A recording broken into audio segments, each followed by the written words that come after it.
Hello everyone, welcome to Socio Decoded by Anjali. Do subscribe to this channel. Let's start. आज हम sociology of development की एक बहुत powerful और globally oriented theory पढ़ने वाले हैं, वर्ल्ड सिस्टम थियोरी के बारे में. ओके, लेक्चर शुरू करते हैं एक इंटरेस्टिंग ऑब्जर्वेशन से. आपने नोटिस किया है कि आईफोन अमेरिका की कंपनी बनाती है, मैन्युफैक्चर का कुछ पार्ट चाइना में होता है और रॉ मटेरियल अफ्रीका से आता है. सॉफ्टवेयर डेवलपर इंडिया में काम कर सकते हैं. क्वेश्चन ये है कि ये सब कंट्री एक ही प्रोडक्ट को प्रोडक्शन में कैसे कनेक्टेड है. क्या डेवलपमेंट को सिर्फ एक कंट्री के अंदर समझा जा सकता है. एक थिंकर थे इमैनुअल वेल्स्टीन. इनका कहना है कि जी नहीं, डेवलपमेंट को समझने के लिए ना हमें पूरी दुनिया को एक इंटरकनेक्टेड सिस्टम के रूप में देखना होगा, और इसी आइडिया को कहते हैं वर्ल्ड सिस्टम थियोरी. ओके, तो हम इसके मीनिंग से स्टार्ट करते हैं. वर्ल्ड सिस्टम थियोरी के अकॉर्डिंग ना दुनिया एक सिंगल कैपिटलिस्ट सिस्टम है. ठीक है, कंट्रीज़ अलग अलग आइसोलेटेड यूनिट नहीं हैं, सब एक ग्लोबल इकोनॉमिक नेटवर्क का हिस्सा है. थियोरी कहती है कि डेवलपमेंट और अंडर डेवलपमेंट को नेशनल लेवल पर नहीं, ग्लोबल लेवल पर समझना चाहिए.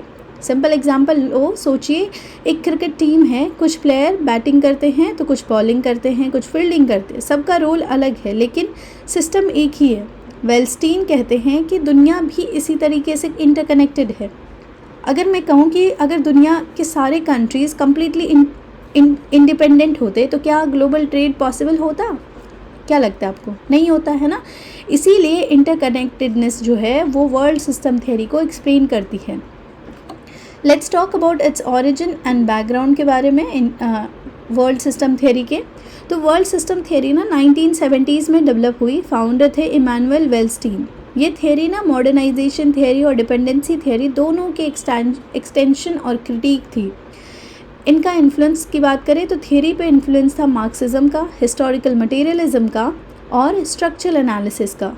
वेल्स्टीन कहते हैं ने 500 साल के हिस्टोरिकल डेटा को स्टडी किया और उन्होंने कंक्लूड किया कि मॉडर्न वर्ल्ड की जो इकोनॉमी है एक इंटीग्रेटेड कैपिटलिस्ट सिस्टम है. अब इसके बेसिक अजम्पशंस की भी बात कर लेते साथ में कि अब थियोरी का की अजम्पशन समझते हैं. ठीक है, सबसे पहले वर्ल्ड एज अ सिस्टम, इसके बारे में बात करते हैं कि दुनिया ना एक इंटरकनेक्टेड इकोनॉमिक सिस्टम है और कंट्रीज़ आइसोलेटेड नहीं हैं.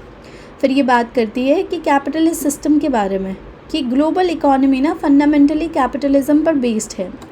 Profit motive central role play करता है. फिर उसके बाद अनइक्वल एक्सचेंज की बात करें तो सब कंट्रीज़ इक्वल बेनिफिट नहीं लेती. कुछ कंट्रीज़ जो ऐसी है जो ज़्यादा गेन करती है और कुछ कंट्रीज़ रिलेटिवली लेस गेन करती है. हिस्टोरिकल प्रोसेस की बात करें तो करंट इनइक्वालिटी हिस्टोरिकल प्रोसेस का रिजल्ट है. स्ट्रक्चरल कॉन्स्टेंट जो है हर कंट्री की पोजीशन उसके डेवलपमेंट अपॉर्चुनिटी को अफेक्ट करती है. Let's talk about the origin and modern world system के बारे में. वेल्स्टीन के अकॉर्डिंग ना मॉडर्न वर्ल्ड सिस्टम की बिगनिंग हुई थी 16th सेंचुरी यूरोप से. इम्पॉर्टेंट डेवलपमेंट ये हुआ कि यूरोप का एक्सपेंसन हुआ, कॉलोनियलिज्म हुआ, स्लेव ट्रेड हुआ और ग्लोबल ट्रेड नेटवर्क बढ़ा. एग्जाम्पल जैसे कि यूरोप ने ना कॉलोनियलिज्म इस्टेब्लिश किया, रॉ मटेरियल कॉलोनीज से आए, है ना, मैन्युफैक्चर ग्लोबल यूरोप में बने और प्रॉफिट यूरोप को मिला, और इसी प्रोसेस से वर्ल्ड कैपिटलिस्ट इकोनॉमी डेवलप हुई, है ना. इसकी स्ट्रक्चर की बात करते हैं तो ये ना थियोरी का सबसे इम्पॉर्टेंट पार्ट है. वेल्स्टीन ने कंट्रीज़ को 3 कैटेगरी में डिवाइड किया. ठीक है, सबसे पहले एक है कोर कंट्री. ठीक है, जो ना ये सबसे पावरफुल कंट्रीज़ होती है. कैरेक्टरिस्टिक इसका एडवांस टेक्नोलॉजी होगा, स्ट्रॉन्ग गवर्नमेंट होगा, हाई प्रोडक्टिविटी होगी, कैपिटल इंटेंसिव इंडस्ट्रीज़ होगा यहाँ पे, और इकोनॉमिक एंड पॉलिटिकल डोमिनेंस होगा. जैसे एग्जांपल ले लो, यूएसए हो गया, जर्मनी, जापान, यूके, ये सारे. फिर आता है पेरिफेरी कंट्री. ये कौन सी कंट्री है?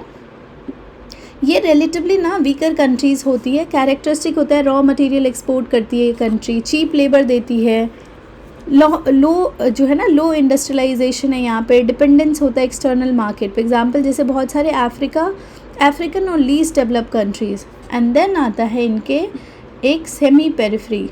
ये ना मिडिल पोजीशन में होती है. इनमें कोर और पेरिफेरी दोनों के फीचर्स होते हैं. एग्जांपल जैसे इंडिया ले लो, Brazil, Mexico, South Africa.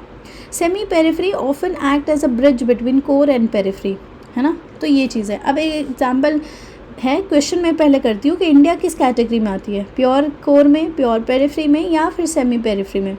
Most sociologist India को सेमी पेरिफेरी के रूप में क्लासिफाई करते हैं। ठीक है, अब इसके की कॉन्सेप्ट के बारे में बात कर लेते हैं।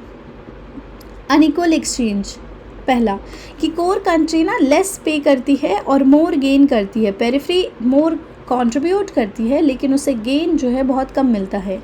एग्जाम्पल जैसे रॉ कॉटन एक्सपोर्ट करती है, एक्सपेंसिव ब्रांडेड क्लोथ्स इंपोर्ट करती है। वैल्यू एडिशन का प्रॉफिट किसको मिला, कोर कंट्रीज़ को, है ना।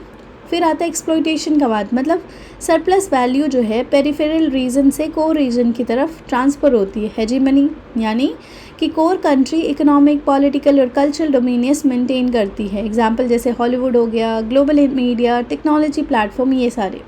फिर आता है cycle of expansion and crisis, world economy stable नहीं होती, है ना। बूम और रिसेशन साइकिल कंटिन्यूसली आती रहती है इसमें। जैसे एग्जांपल 2008 में फाइनेंशियल क्राइसिस आया था, फिर अभी 2019-20 में कोविड इकोनॉमिक स्लो डाउन आया था, है ना। फिर आता है स्टेट सिस्टम, कंट्रीज़ जो है ना कंपटीशन करती है जैसे मार्केट के लिए, रिसोर्स के लिए, इन्फ्लुएंस के लिए, है ना। अभी तक जिसकी इतनी बातें कर रहे थे अब उनके बारे में जानते हैं कि वो कौन है, क्या है, इसके बारे में। ठीक है, इमैनुअल वेल्स्टीन के बारे में बात करते हैं। तो ये वेल्स्टीन ना वर्ल्ड सिस्टम थ्योरी के फाउंडर थे। उनका मेजर कंट्रीब्यूशन था डेवलपमेंट को नेशनल लेवल से ग्लोबल लेवल पर शिफ्ट करना। इनकी इम्पॉर्टेंट आर्ग्यूमेंट की बात करें तो कैपिटलिज्म विनर और लूज़र क्रिएट करता है और कोर कंट्री जनरली विनर होती है, periphery country often disadvantage position में होती है। ठीक है, ये सारी बातें करते हैं। अब बात करते हैं dynamic of world system, this one. Okay, so western system ना कंटिन्यूसली ऑपरेट करता है। सबसे पहले कोर वेल्थ एक्यूमुलेट करता है ना। पेरिफेरी जहाँ से रॉ मटेरियल, कच्चे माल आते हैं, जैसे कि अगर कपड़े बनाने तो कॉटन वहाँ से आता है, अगर आपको कॉफ़ी बनानी है तो कॉफ़ी के बीन्स वहाँ से आते हैं, ये सारी चीज़ें। और सेमी पेरिफेरी वो होता है जो बफर रोल प्ले करता है, बीच में ब्रिज का काम करता है। फिर उसके बाद ट्रेड रूल्स की बात कर लें तो इंटरनेशनल ट्रेड स्ट्रक्चर सिस्टम को मेंटेन करता है। डेट की बात करें तो फाइनेंशियल डिपेंडेंसी क्रिएट करता है। टेक्नोलॉजी एडवांस टेक्नोलॉजी जो है कोर कंट्रीज़ को एडवांटेज देती है। एक एग्जांपल इमेजिन करो, जैसे आज ना ग्लोबल स्मार्टफोन इंडस्ट्री देखिए, रॉ मटेरियल कहाँ से आता है, अफ्रीका से। मैन्युफैक्चर कहाँ पे होता है, एशिया में, मोस्टली चाइना में, है ना। और ब्रांड की ओनरशिप कहाँ है कहाँ की कंपनी, एप्पल, यूएसए की। तो highest profit mostly core economy को जाती, कहाँ जाएगी, यूएसए में ही जाएगी, है ना। ये वर्ल्ड सिस्टम थियरी का प्रैक्टिकल इलस्ट्रेशन है। Now let's talk about the advantage, इसका एडवांटेज, है ना। सबसे पहले ये ग्लोबल पर्सपेक्टिव देता है, मतलब डेवलपमेंट को ना ब्रॉडर कॉन्टेक्स्ट में एक्सप्लेन करती है ये थियरी, है ना। फिर उसके बाद हिस्टोरिकल अंडरस्टैंडिंग देता है, मतलब कॉलोनियलिज्म और कैपिटलिज्म के रोल को हाईलाइट करती है। फिर उसके बाद जो है ये थियरी जो है वर्ल्ड सिस्टम थियरी, ये एक्सप्लेन करता है लॉन्ग टर्म एनालिसिस को, मतलब शॉर्ट टर्म इवेंट्स के बजाय सेंचुरीज लॉन्ग पैटर्न जो है को एनालाइज करती है। ग्लोबल अंडरस्टैंडिंग देता है, मॉडर्न ग्लोबलाइजेशन को एक्सप्लेन करने में ये यूज़फुल है।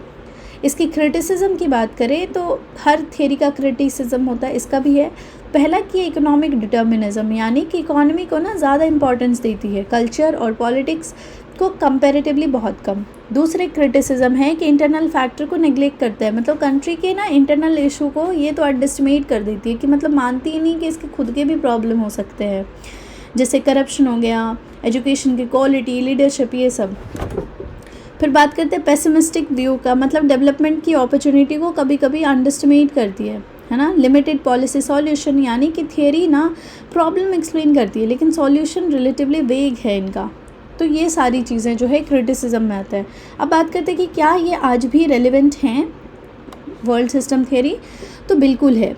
जैसे कि ग्लोबलाइजेशन, कंट्रीज़ पहले से ज़्यादा इंटरकनेक्टेड है। मल्टीनेशनल कोऑपरेशन, मतलब एमएनसीज जो है ग्लोबल प्रोडक्शन नेटवर्क कंट्रोल करती है। थर्ड है कि ग्लोबल वैल्यू चेन, मतलब प्रोडक्शन डिफरेंट कंट्री में डिवाइडेड होती है, तो ऑब्वियसली ये आज भी रेलिवेंट है। ट्रेड इनइक्वालिटी की बात करें तो अनइक्वल बेनिफिट्स का डिबेट तो आज भी होता ही है ना। इन्वायरमेंटल इश्यूज़ की बात कर ले तो रिसोर्स एक्सट्रैक्शन और इन्वायरमेंटल डिग्रेडेशन आज भी मेजर कंसर्न है, जैसे कि लिथियम माइनिंग हो गया, rare earth mineral, oil extraction, तो ये आज भी रेलिवेंट है। ये थियरी बिल्कुल रेलिवेंट है। अगर हम इसके इम्प्लीकेशंस की बात करें तो ये वर्ल्ड सिस्टम थियरी जो है ये डिपेंडेंसी को रिड्यूस करने की बात करता है। कहता है कि तुम ना खुद का कैपेसिटी बिल्ड करो। फेयर ट्रेड की बात करता है, ह्यूमन कैपिटल डेवलपमेंट की बात करता है, रीजनल कोऑपरेशन की बात करता है कि तुम आपस में क्यों नहीं दोस्ती कर लेते आसपास के देश और खुद मिलके करो। रिफॉर्म ग्लोबल इंस्टीट्यूशन की बात करता है कि मतलब इंटरनेशनल इंस्टीट्यूशन को ना मोर डेमोक्रेटिक बनाने की बात करता है ना। So if we conclude today's class, तो आज हमने क्या जाना, आज हम पढ़े कि वर्ल्ड सिस्टम थ्योरी हमें सिखाता है कि डेवलपमेंट को सिर्फ एक कंट्री के अंदर नहीं समझना है। दुनिया एक इंटरकनेक्टेड कैपिटलिस्ट सिस्टम है जहां कोर, सेमी पेरिफेरी और पेरिफेरी एक दूसरे से कनेक्टेड है। थियरी के अकॉर्डिंग ग्लोबल इनइक्वालिटी ना हिस्टोरिकल और स्ट्रक्चरल प्रोसेस का रिजल्ट है और इसीलिए डेवलपमेंट को समझने के लिए ग्लोबल रिलेशनशिप को समझना बहुत ज़रूरी है। चाहे हम थियरी से अग्री करें या डिसअग्री, ये ग्लोबलाइजेशन और इंटरनेशनल इनइक्वालिटी को एनालाइज करने का एक बहुत ही पावरफुल फ्रेमवर्क प्रोवाइड करती है। सो क्लास, अगर आपको ये समझ आया तो नेक्स्ट लेक्चर में हम मॉडर्निटी एंड डेवलपमेंट के बारे में बात करेंगे। If you like this lecture, do subscribe to the channel. Till then keep learning. Thank you so much.